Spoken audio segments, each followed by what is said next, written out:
Hey guys, it's Jake here with eTrailer. Today we have a 2022 Ram 1500. We're going to be taking a look at, and I'm going to show you how to install the Blue Ox TrackPro weight distribution setup. This is what our setup is going to look like before weight distribution. And you can see they're just towing it with a normal ball mount. This is a single axle trailer, so that's where we're getting a lot of our sway from. But another factor that you have to kind of take into effect is that we've got a lot of squat here in the back of the truck. So we've probably got a significant amount of tongue weight. What else is not helping us is that he has the biggest weather guard toolbox that they make in the back of this truck. So I'm sure this has quite a bit of weight in it too. So hopefully putting that weight distribution on is going to help with the sway and with the weight distribution so that our truck is not sagging so much. Now with the weight distribution, you can see that we were able to bring the back end of our truck up to where it's perfectly level.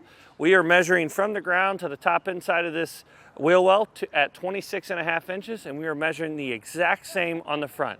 So the front came up just a hair, maybe a quarter of an inch, and the back came up quite a bit. So that's really, really good to see out of this weight distribution setup. We've got plenty of weight on those bars. Our setup, our camper is riding perfectly level, and that's exactly what you want to see going down the road. With that amount of pressure on those bars, it's going to increase the amount of sway control because it is a friction sway control setup. So we're really sitting much nicer than we were before. Adding the Blue Ox TrackPro weight distribution setup to your rig is going to help you to get some more of the weight off of your truck suspension, especially with the newer Rams with the coil suspension in the back. They have a very, very weak suspension because they're more so designed for comfort when you're just driving unloaded. So whenever you're towing a heavy trailer like we have here on our travel trailer, that is when it's really, really gonna weigh it down. And I can tell you just from driving around a little bit in the parking lot with this setup, before he was just towing with a regular ball mount, the weight distribution and the sway control is both going to be greatly appreciated by the end user when pulling it with this truck. This kit is going to be designed for trailers with a tongue weight rating of 600 to 800 pounds. We're running about 700, 750 on our tongue weight here. That is going to be a sweet spot. You want to try to find a kit that's going to match the weight rating of your tongue weight, or the tongue weight amount. So that's another good point to make, is that when you're picking out a kit, it's not necessarily just based off of the GVWR of your trailer. You can get a pretty good idea from that, but you really need to take your trailer to maybe a CAT scale or a weigh station, weigh your camper. A lot of them you can disconnect the truck from the camper and they can actually tell you how much weight is on this foot. That would be your tongue weight. However much weight is on this jack foot right here is the amount that you're going to want to compare to the kits, because there are many different sizes. We have these spring bars rated up from 600 all the way up to, on some kits, up to 1,200 pounds. So you want to make sure that you're getting the right kit. With this particular setup for weight distribution, more does not mean more. It does not mean that it's going to work better if you get stronger bars. You want to get a certain amount of bend out of these bars so that it puts the right amount of friction on here. If you're not getting any bend out of these bars, you're not going to get the right amount of friction sway control on these little L brackets that you would if you had the right kit. This kit's going to have a max trailer weight capacity of 8,000 pounds, so your trailer can weigh up to 8,000 pounds. That's perfect for our trailer because fully loaded, we're looking at about 5,500 to 6,000 pounds once it's fully loaded. So that works out really, really good for us. That means that they have got more than enough here. They're definitely within that weight capacity, or the weight range of their tongue weight capacity. The other thing I like about this particular kit, which I think is the most annoying to have to set up and have to adjust, stuff like that, is that they already have the head height pitch built into this bracket. A lot of times you'll see, if you've had an old setup or you have friends that have a weight distribution setup, you have to add and subtract washers in here to be able to get this ball to pitch correctly. Well, they've got it engineered in here. The pitch height will always, or the pitch will always stay the same, and all you have to do is move this ball mount up and down in order to get your camper to be level. The ball is going to be pre-mounted onto this ball mount, which may not seem like a huge benefit, but it is a huge, huge deal. And the reason I say that is because the shank size on this ball is going to be massive. It's like a 1.25 inch, 1.5 inch shank, which has an extremely high torque setting, and you have to have a really, really long and tall socket to be able to fit up behind it or underneath it to be able to torque that down. And 9 times out of 10, people aren't going to have that kind of torque wrench at their house, so it comes pre-installed, pre-torqued down, and I think it's a really cool feature. You will have to torque these nuts here down on the side, and they have a high torque rating too, but usually you can run by your local auto parts store to rent something to get these torqued down. One last note that I like to make before we jump into the installation is that this is going to be a very tough paint job. I like that it's a matte black. It matches this paint on the trailer perfectly. One thing that you will notice is that you'll see some paint chipping and stuff like this on these lower brackets. That is going to happen. That's going to happen with any type of kit that you get, because there is so much pressure on this bar to give you that sway control, because that's how, after all, that's how it works, is that this steel bar is dragging on this steel bracket, and that is causing friction, which causes the trailer to drag straight behind you. When that happens, I don't know of really a paint out there that can withstand that amount of pressure of steel on steel. And you definitely do not want to put any nylon pads or lubrication on here at all, because you'll lose some of that friction, and then there goes your sway control. Now, as far as the installation goes, this is going to be an entirely bolt-on installation. The brackets on the side of our frame rail here are going to bolt on, rather than you will not have to drill for them. A lot of people don't like drilling extra holes into their frames, and I totally get that. So let's go ahead and show you how to do it.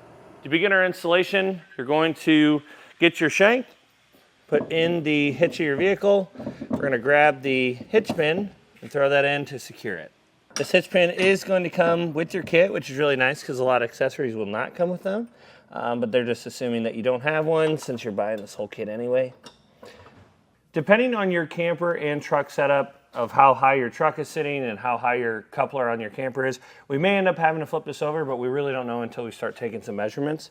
So we'll take our bolts that come with our kit. We're going to slide this in. I'm going to get it to where I think it's close to the same height. We'll slide these in, and now we can take some measurements.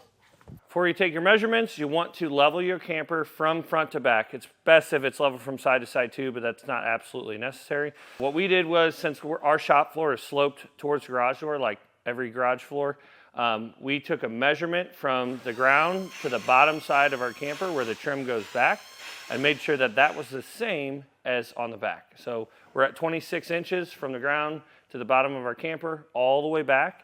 We know our camper is level, and we can start taking some measurements. We're going to measure from the ground to the top of our coupler here, and we are at 24.5 inches. When we measure from the ground to the top of this ball, you want to be at least within an inch, so or the ball can be an inch higher. So right now, we're at 22.5. So I'm probably going to have to flip this over. I'll see how much I can get out of it by just taking these out and moving it up one hole.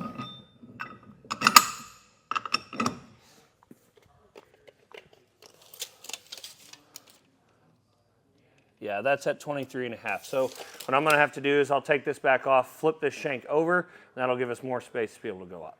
Now, there is going to be a note in your instructions. It's right below that step we just did that says if you are putting this on a Ram truck, you will want to, they recommend you put it 2 inches higher than the height of your coupler, and that's because the Ram trucks, they sag so much. So what we're going to do is we've got this set at 26, about 26.5, and our coupler height is still at 24.5. So this is the height we ended up going with. What we're going to do is we're going to take the nuts and the lock washers, throw them on the back sides of these bolts. And your instructions at this point are also going to say to tighten and torque these down. If we ever have to make any other adjustments to this, I would not recommend torquing these down because it's a very high torque rating. So this will be able to get us by to set everything else up, and then we can come back and torque those later. Next, we're going to be installing our side brackets that are going to hold the arms that will eventually hold the trunnion bars. You want to put a mark on your trailer at 20 inches from the center of our coupler, of where the center of the ball would be, from 20 inches back and 25 inches back. That is the space that you're allowed to put these two holes in. So this is the furthest back that we could go. This is the furthest forward we can go. So wherever it works best, the reason they give you that range is because they understand that there's stuff on the side of the trailer.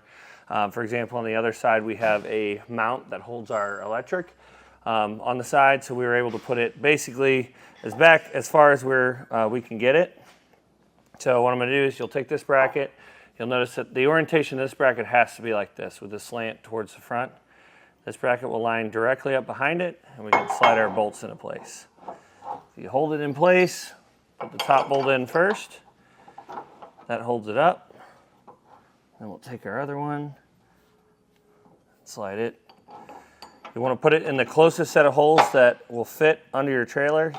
So, for example, you don't want to put it in this bottom one because it'll be too loose, the bracket can move.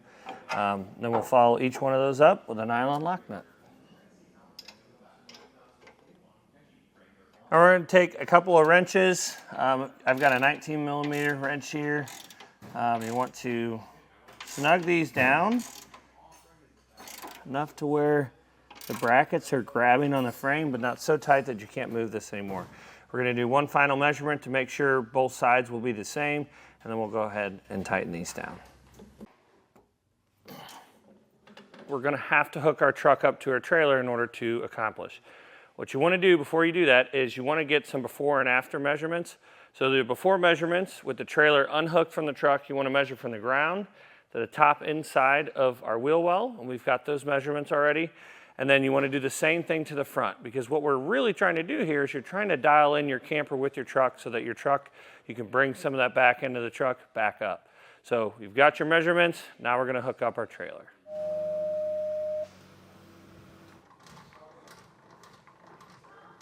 Now we can take our spring bars. You'll want the two notches facing up when you insert them into the weight distribution setup. Another little tip here, these notches are designed to tell you what weight rating you have. If you don't have your paperwork or you can't remember what tongue weight rating kit that you got, if you ever need to get new bars or what have you, the two notches means that it's an 800-pound tongue weight kit. One notch means that is a 600-pound, and it goes up like that. So if you get a 1,000-pound kit for the tongue weight, that's going to have 3 lines on it. So just to keep in mind, it's good for future reference. We'll slide it in here, and then we're going to take our pin and lock it in. You may have to rotate this from side to side or in or out a little bit. Latch that in.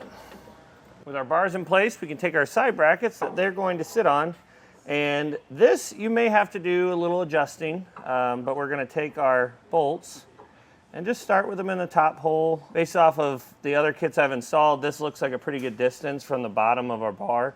Or from the top of our bar to the bottom of this plate. We should get enough flex out of that to be able to get some of that height back on our wheel wells. You can always move these. This is blue Loctite. It comes in your kit. You want to use this on these. Again, your instructions are going to say to torque these down. I'm going to make sure that it is getting us the results that we want first, and then I'll come back and torque them down. You want to take another set of measurements. We've got ours already. So we're going to put some more weight, or put the weight back onto the jack and not the truck. We're going to lift up. And a good judgment there is if you want to lift up, because we're currently lifting on the back of the truck right now, lift up a couple inches, test your bar, see how close it gets. So you can see we're getting a lot closer than we were earlier. I'm going to lift it even more yet. Then you want to take your spring bar loading tool. This little hook here is designed to go inside of this hole. We'll pull our spring bar out. The reason why we lift it up on the back of the truck with our jack was so that it takes some of this weight off. Otherwise, you have to bend that bar by yourself with this arm. So you pop that in place, and now we can put our keeper there. Throw our lock in place, and take your pin, slide it over. Now we'll raise our jack back up, putting the full weight of the camper on the truck and the spring bars. If that truck is not sitting how you like it, You'll just take this bracket right here and move it up one set of holes at a time to where you get the amount of pressure on these spring bars that you want. The way that our rig is sitting right now, I was able to bring the back of the truck up about a ½ inch. I'd like to see the back end get up a little bit higher, maybe another ½ inch. So what I'm going to do is I'm going to raise it one hole on each side. We'll put it back on and see how we like it then. Once you've got everything set that the way that you want it and how it's working with the truck, we were able to gain back that other ½ inch I was looking for. So now we raised the whole back of the truck up an entire inch. Now the front gap between the wheel wells and the back gap between the wheel wells are both at the same amount. That's how I like to tow with weight distribution. Some manufacturers like to see the back end 3/4 of an inch higher than the front. And I personally don't think that that's a great way to tow, because now you've got so much weight pushing back onto the truck. You still need a little bit of drop so that you have enough tongue weight so it's not causing more sway. But other than that, all you got to do is come back here. We'll torque these 2 bolts down and torque these 2 bolts on each side.